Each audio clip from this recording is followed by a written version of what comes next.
वैसे आप लोग, आशा करता हूँ आप लोग अच्छे होंगे। अभी तक आपने 9 चैप्टर का क्वेश्चन नंबर 5 पढ़ा था। अब आज हम आपको क्वेश्चन नंबर 6 पढ़ाएंगे।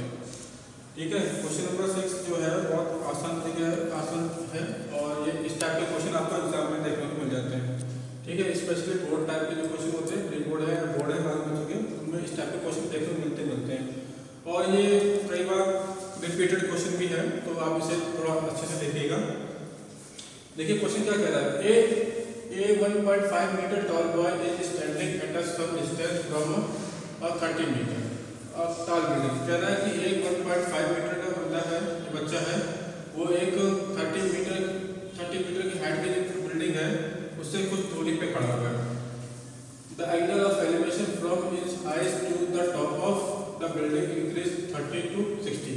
कह रहा है कि वो यहाँ पे खड़ा हुआ अपनी आंख से देख रहा है, बिल्डिंग के टॉप को देख रहा है। ठीक है, एंगल ऑफ एलिवेशन बनाते हुए 30 से 60 डिग्री होता है, यानी कि वो क्या हुआ कि वो बिल्डिंग की तरफ मूव हुआ और यहाँ पे कितना बनाया, 60 डिग्री का बनाया है। ठीक, he walked towards the building, find the distance he walked towards the building।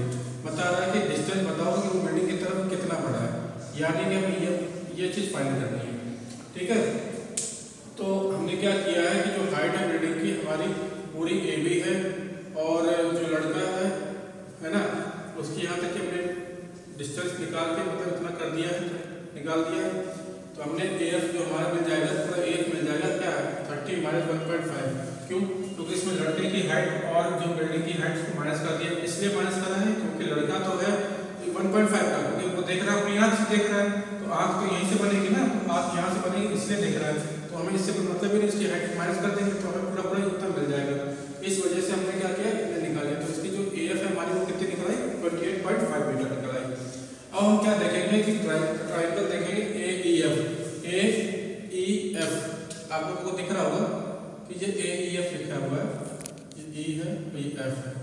ठीक है, तो अब हम देखेंगे इस ट्रायंगल में, देखेंगे AEF देखेंगे।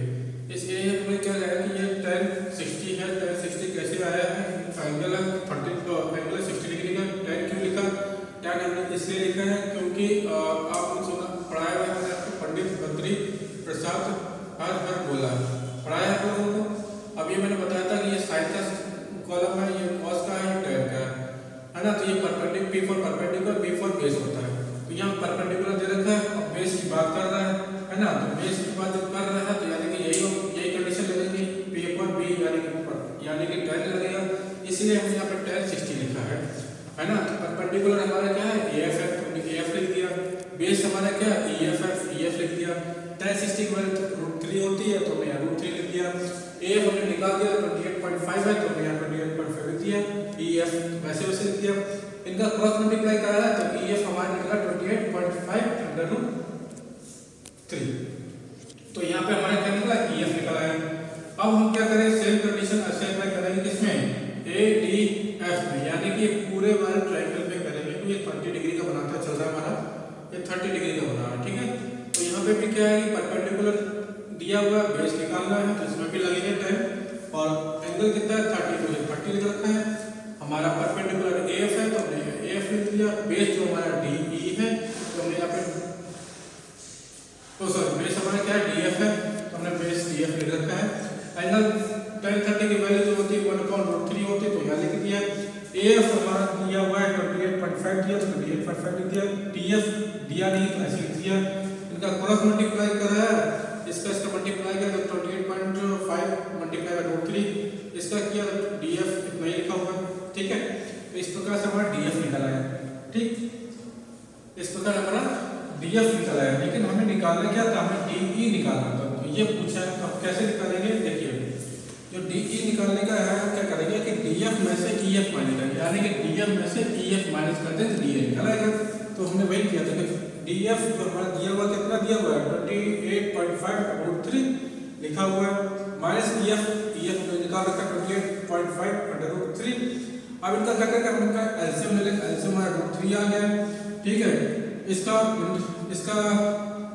मल्टीप्लाई कर दिया है ना, तो कितना 28.5 मल्टीप्लाई 3 क्यों आए, क्योंकि यहाँ पे देखिए अगर हम इसका मल्टीप्लाई क्रॉस मल्टीप्लाई करते हैं तो यहाँ पे क्या होगा, √3 क्या होता है, √3 मल्टीप्लाई बाय रूट 3 क्या होता है 3 होता है, मैं आपको पहले बता चुका हूँ, इसलिए यहाँ पे ये 3 आ गया और 28 का 28 आ गया, इसमें से मल्टीप्लाई है 28.5 ही आया।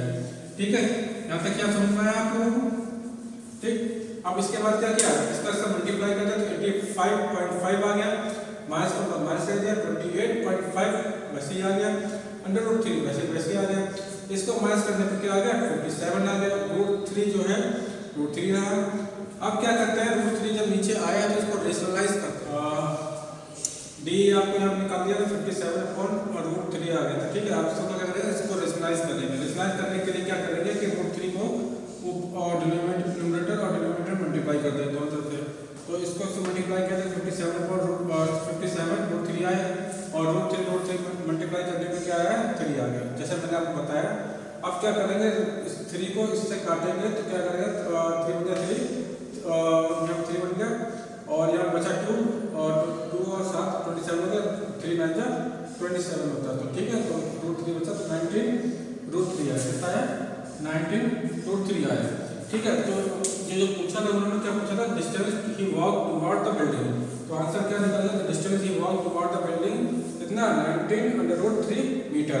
ये आपका फाइनल आंसर हो गया है, बड़े सिंपल तरीके से आपको समझा दिया। आपको आशा करता हूँ कि आपको ये क्वेश्चन आपको समझ में आ गया होगा और वीडियो आपको अच्छा लगा तो प्लीज़ हमारे चैनल को सब्सक्राइब करिए, लाइक करिए, शेयर करिए।